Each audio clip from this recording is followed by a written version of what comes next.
So today I'm going to answer the top 5 most frequently answered questions about living in Navarre. Let's just get straight into it. What's up everybody, I am KRISTEN with the Emerald Group and this is Life in Navarre. I am super excited about this video because I get asked kind of the same like 10 questions all the time, which is great, I love it, but I figured what better way to kind of help answer some questions and maybe even spur new questions by going over the top 5 that I get asked most frequently. So that's what this video is going to be about and we're going to get into it right now. Let's go.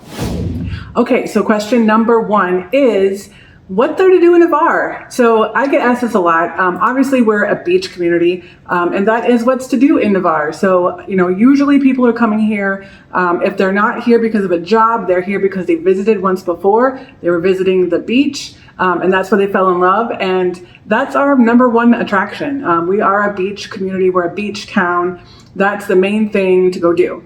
And it's free, so it's kind of a good thing. But other things to do, so there's a lot of, if you like outdoors, there's a ton of outdoor things. There's nature trails, there's natural like water springs that you can go do. Obviously you can do, you know, fishing and water activities. But beyond that, if you don't like the outdoors and you want to stay indoors, there's actually a decent amount of shopping. We are kind of in the middle of both Pensacola and Destin. And a quick jump on 10, you could go all the way out to Tallahassee or Mobile or something like that if you want a little bit bigger city, more shopping. But, you know, we've got a lot of stuff around here. We've got a ton of little, you know, boutique stores. There is a mall in Pensacola. There's an outlet mall in Destin. So there's lots of that kind of shopping. So that's something to do. If you like arts, there's actually quite a bit of an art community here. Pensacola has an art festival every year. Destin has a lot of, and like the Inlet Beach and Rosemary Beach and the 30A area has a lot of really cool stores where you can get local artist made paintings and sculptures and, you know, different things for decor and stuff. So that's all really cool. And then along those same lines, we also have the Maddie Kelly Art Center and the Singer Theater. So Maddie Kelly Art Center is in Niceville by Northwest Florida State College. And then the Singer Theater is in Pensacola. Both of them have a ton of things like musicals, orchestras, concerts. The Northwest Florida, the Maddie Kelly Art Center they're kind of incongruent with, or they allow the ballet school that's in Fort Walton to do the Nutcracker every year, and then they have other ballets and stuff. So that stuff is all really cool. So there are things to do. We have a zoo in Gulf Breeze. So there's stuff to do around here, but the main attraction is the beach. And that's typically why you moved here anyway, or why you want to move here. So, you know, if you're looking for things outside of that, you know, we're not a big city. We're not near like a big metropolitan city. So if you want that though, we are within like a 5-hour drive of Atlanta. So, you know, you've got options there. But yeah, the beach and the outdoor stuff is kind of our main gig here. Okay, so the number 2 question I get, I would probably kind of rate those in this order actually, so it's just kind of funny I did it this way, but number 2 is traffic. If you're familiar with this area, you probably are moving here because you're like, you know, you're military. So a lot of people have been here, you know, maybe you're working with people on your squadron or on your base or whatever that have lived here before, and they're going to be like, oh my gosh, the commute to Navarre is horrible. You know, there's lots of traffic, and there has been a growth in traffic over the last, I would say 10 years. And it's just because people are realizing that, you know, especially if you're like Fort Walton area, like because you're stationed at Hurlburt or you're stationed at Eglin, living there used to be a little bit more cost effective. Well, over the last 10 years, people have realized if they move to Navarre, they'll get a little bit more for their money. So because of that, there's a little bit more traffic going back and forth from Hurlburt to Navarre. And then on top of that, same thing goes for people that are living in Pensacola. Traveling from Navarre isn't that bad. So people are kind of coming out here instead of living in Gulf Breeze proper, or Pensacola area, because it's, you know, you get more for your money. So while that's a great thing for Navarre, it kind of stinks with traffic. So kind of here, I'll kind of go over some numbers for you. So if you're traveling, like I said, most people, when they're commuting either to Pensacola or to Hurlburt. So those are the kind of numbers that I'm going to go over.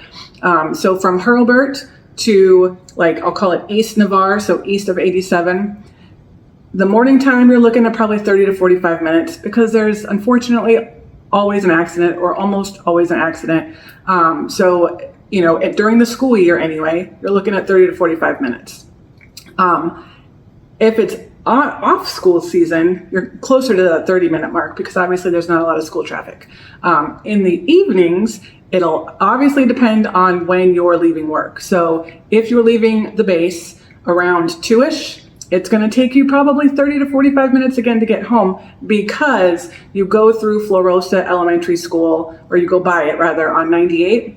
And that's kind of when their let out time is. So you're going to hit that school zone where it's only like 20 or 25 miles per hour. So it slows you down a little bit. But once you get past, there's a McDonald's shortly thereafter. So once you get past the McDonald's, you tend to like be able to drive the speed limit again until you get closer back into Navarre. So, you know, that 2 o'clock time, you're probably around that 30-minute mark. If you wait till 5 o'clock or like 4:30 to 5:30, now you're in rush hour traffic. I say that in quotes because like I'm from Chicagoland area, and I've lived in California around, you know, San Francisco and Oakland. They have rush hour traffic. You're sitting in traffic for an hour, hour and a half. But to us in Navarre, that's our rush hour. So if you're leaving base between 4:30 and 5:30 and you're headed to Eastern Navarre, you're looking at like a 45-minute drive. And it's just because there's traffic. But again, after, it's just weird. After you hit that McDonald's at Parish Point, you tend to be able to go the speed limit again until you get closer into Navarre.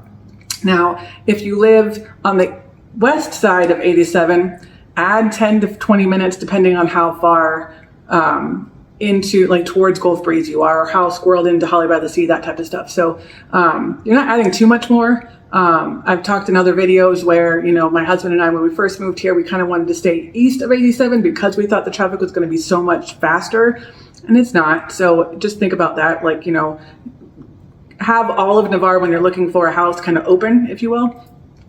So let's talk about the drive and commute from Pensacola. Oh, before I get there though. So again, if it's not school time, your morning time is going to cut down about 10 to 15 minutes, you know, during the summer. Now, on the way home, depending on when you leave, sometimes it'll be quicker, like your drive from Hurlburt to Navarre in the evenings will be faster until you get to like where the Taco Bell is in Navarre, and like look on a map and you'll be able to see it. But because now you're dealing with tourist traffic onto the beach or onto the bridge. So just kind of keep that in mind. It's not going to be, it'll still be a little bit quicker than during school time, but you still got a little bit of a commute. So now let's go back to from Navarre to Pensacola. So in general, well, I'll say this, I'll have a little disclaimer. Right now, there's a lot of construction going on in Gulf Breeze. They're expanding the road, so it's actually going to make it way better once it's all finished. But right now, if you're in East Navarre, you're probably at like a 45 minutes, maybe an hour in the morning to go into Pensacola. And I'm assuming you do like an 8 or 9 to 5, you know, 8 or 9 in the morning to 4 or 5 in the afternoon type of work. So going into Pensacola from the east side of Navarre, you're looking at like 45 minutes to maybe an hour, only because there's just all that construction right now. Once they get that cleared up, you're probably looking at 40 to 45, maybe 50 minutes. But it all just kind of depends on how far, obviously, east you go. If you're west of 87 going into Pensacola, just take off like 10 minutes or so. You don't get to save that much more time, but and again, it's just because there's so much construction right now. And then the same thing coming home, you're looking at probably 45 minutes, maybe an hour if you live, you know, closer to Mariester or like on the east side of Navarre. But it's not too bad. So, you know, and again, right now it's just because there's so much construction. If you want to learn more about Navarre and you're liking this video so far, please, I would love it if you would give me a thumbs up, hit that subscribe button, and then don't forget to ring the bell so that you don't miss another video that I post about this wonderful, beautiful area. Number 3 question that I get asked a lot is about hurricane season. I actually get, and it's almost more about how scary hurricane season is rather than like, how do I prepare for it? How common is it? That kind of stuff. I get asked more about like the emotional part of it. And I totally understand it because for me, coming from the Midwest, I'm used to tornadoes. Well, I'm not used to tornadoes, but I'm more familiar with tornadoes. We know that we get seconds, like once the siren starts going, you need to get under cover and, you know, in a closet or, you know, in your basement, whatever. And you know that it's imminent soon. Well, with hurricane, and I lived in California where earthquakes, it was like that. You didn't get a warning. All of a sudden, you're kind of feeling dizzy because the building's shaking. So with hurricanes, though, It is so different. Yes, they are just as destructive as earthquakes and tornadoes, but you get so much lead time. So my first year here, it was nerve-wracking. It was scary because I was watching the news and like the weather news, even just the Weather Channel really, every day to see what was happening off, because they start off as a wave off of Africa, and then as they move through the water, depends on where it starts going, and then they get the spaghetti models and all that stuff, but you get so much lead time. So my first year here, yes, I won't say I was a nervous wreck, but I was nervous. From June 1st until November 31st, because that's when hurricane season is. I didn't know that in June, July, there's really not a lot of action, if you will. And then once November came, that was also it petered out a little bit too. So you really, I don't want to say you only have to worry about, but you just have to stay alert, higher alert, I guess you could say, from like August till October, which is still 3 months. I mean, it's not like it's a blink and it's done. But so for me, my first year here, yes, it was an adjustment. But once I that year we had, I'm trying to think, Irma. So we knew it was coming over the peninsula. And we didn't know where it was going after that, if it was going to come back into the water or what it was going to do. So that was our first, experience of a bigger hurricane. We had gone through tropical storms and tropical depressions, and honestly, those are just like a bigger thunderstorm. They can cause damage. I don't want to poo-poo them, but they're not. You have to watch them because they could, escalate if they stay in the water too long, or if they stall in the water, they could escalate to something bigger. But basically, tropical storms and tropical depressions, they're nothing really to worry about. But so anyway, so when we first were here, we had Irma come through, and we put our boards on the windows, and people thought we were weird, but that's because we didn't know any better. So since then, we've gone through Michael, we've gone through Sally. We put the boards on the windows both times.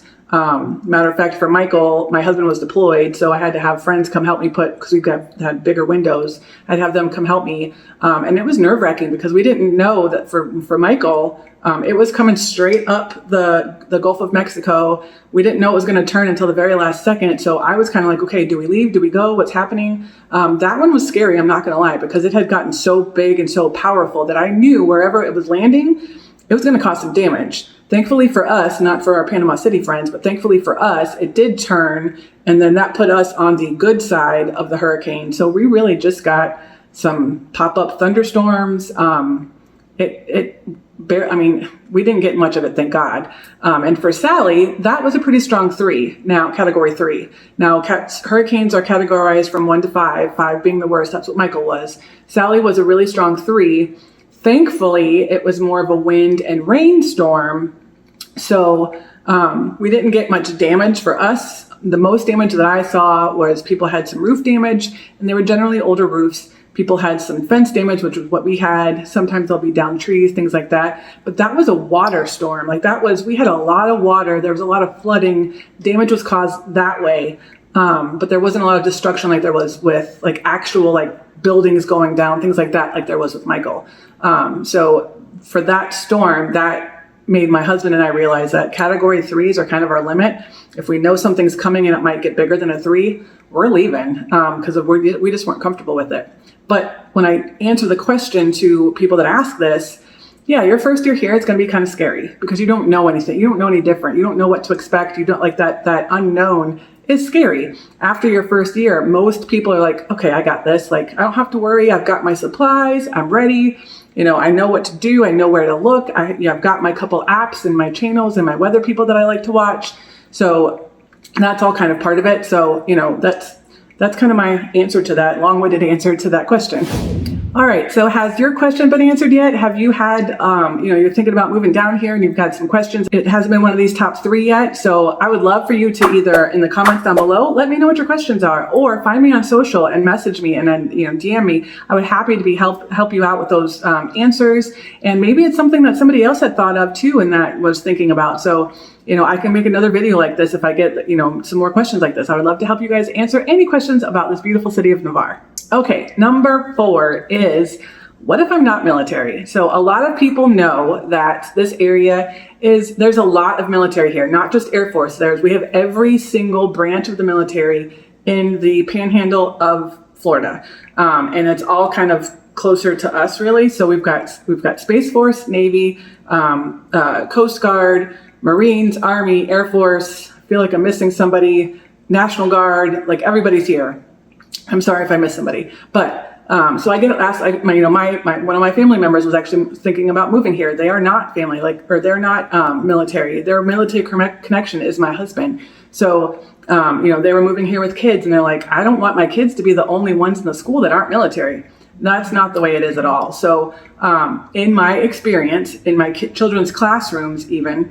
I would say maybe like a quarter of the kids are military, and everybody else is either local or their families moved here, 5 to 10 to 20 years ago, whatever, because they visited here once, they fell in love. So in my experience, there is a lot of military here, but it's one of those things where if you've got a street of, say, 10, 20 houses, maybe a quarter of them will be military or military affiliated. Maybe they're retired military, things like that. So in my opinion, it helps when you've got new people come down, because our military folks are used to moving every 3 to 5 years. They're used to having to make new friends everywhere they go. It's easy for them. So if they have a new neighbor come in, move next door, they're usually one of the first ones to come out and introduce themselves, say hi, say, oh, let me know if you need anything. So it's kind of nice in that respect. Obviously, my husband's now retired, but military wife. We lived that life our whole entire marriage until the last couple of years. So maybe I'm a little bit biased, I guess. But in my experience, like when my kids come home and I'm asking them like, oh, what do their parents do? It's not usually anything to do with the military, surprisingly. So it's kind of interesting in that respect. But my biggest takeaway from all of it, though, is when you purchase a house here, you get to know your neighbors and you love them, and they are military. Just know that there's a chance that 2 to 5 years down the road, they might not be your neighbor anymore. So which kind of stinks, but most of those people will stay in touch forever. So it's you make lifelong friends, but that house that had that military person in it might turn over in 3 to 5 years. So that's kind of the takeaway. But in my experience, no. If anything else, this area is very patriotic. Because we do have military here, a lot of people have a sense of security as well. So it's kind of nice in that respect. But I've never, clients that I've had that have moved here that are not military, I've never had anyone ever say that I hate it here because everyone's military and they treat me like crap. That's never happened. So in my opinion, if you're not military, cool, because it just makes our area so much, more unique and more, different people, different ideas, different backgrounds, and it just brings more to the table. So it's really cool. All right, number 5, and I'd be remiss if I didn't put that on here, this one on here, because I do get asked it. This is actually probably my number 1 question I get asked by everybody. I'm not talking just clients, but friends, people I meet, friends of, or parents of kids that my kids are friends with, stuff like that. So it's how's the housing market, or what's the market look like right now, and things like that. So I'm going to go over it of what it is right now, but keep in mind that this is July of 2024. So if you're watching this video, even in 2 months from now, it could be different, but especially if you're watching this video a year from now, it's going to be different. And if that's the case, just reach out to me and I will gladly give you a new market update for what time it is right when you ask me. Okay, so here it is. So again, remember, it's July 2024. Right now in our market, the average sale price is $495. So that's a little, it's higher than it's been in the past, obviously, but that's what it is right now. It is for all of Navarre, though. So there's not not East Navarre, not West Navarre, not just Hollywood by the Sea. It's all of Navarre. Average days on market right now. Now keep in mind, it's 2024. It's right before an election. People are kind of being a little crazy with interest rates and being a little scared on what to do. Average days on market. So that's from when you go active on the market till when you go under contract is 55 days. So it's been this for the last few months, and I foresee it staying this way, if not possibly going up a little bit until the election. That's just my 2 cents, but it has been that way, like I said, right, hovering around that 50 to 55 for the last couple of months. Hopefully that goes down next year, end of this year, maybe, as interest rates, if everyone's saying if they're going to do what everyone's saying they're going to do, hopefully that comes down a little bit. But right now it's 55 days on market. All right, so the next part of the equation is if it's a buyer's market or a seller's market. The easiest answer, well, let me go with the numbers first. So statistically, our absorption rate, which means all of the listings on the market right now, everything that is active, it would take 3.68 months for all of that to sell. So if there's no new listings come on, just what we have, it would take about 3.5 months to get all of that inventory sold. Typically, that's a seller's market.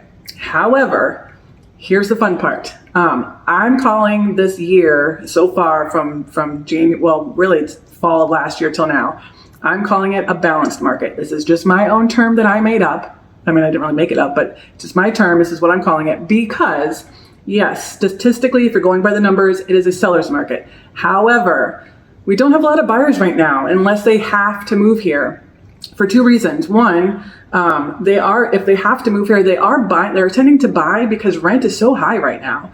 But two, because of what's going on with our interest rates, and I don't mean to say this negatively, but a lot of buyers aren't educated on what to do in this kind of situation. Yes, the interest rates right now are higher than they were during COVID. We're never going to probably see those numbers again, those 2%, those 3%. We're never going to see that again, probably. But people are freaking out about 5 and 6 and 7% interest rates on a house. So a lot of buyers, because they're not educated right now on what's going to happen if those do, hopefully when those do come down, because we're going to have probably multiple offers again. So right now, we're having some buyers just kind of waiting. They're just kind of sitting there trying to see what the market's going to do, trying to see if prices are going to come down, trying to see if interest rates are going to come down. So unfortunately, we don't have a lot of buyers. So those two things coming together, what I'm seeing for my buyers and my sellers is that sellers are getting really close to asking price, but buyers are getting some concessions. So maybe they're getting, a closing cost concession. Maybe they're getting, a repair, a concession for carburetor or something like that. Who knows? But they're getting, some home warranties, which I haven't seen those in 2 years really. So it's kind of a give and take, which is why I'm kind of calling it a balanced market. There's not a lot of inventory, but there's not a lot of buyers. So that's what we are right now in July 2024. Ask me in 6 months. Hopefully it's different, but it could be or it couldn't be. I don't know. So we'll see. Okay, so those are my top 5 questions that I get asked all the time. Now remember, I get asked these because I am a real estate agent down here. I know I already mentioned it, but if you're looking to purchase a home down here or purchase an investment property down here in the Navarre area, I service the whole Panhandle, so I would love to help you out.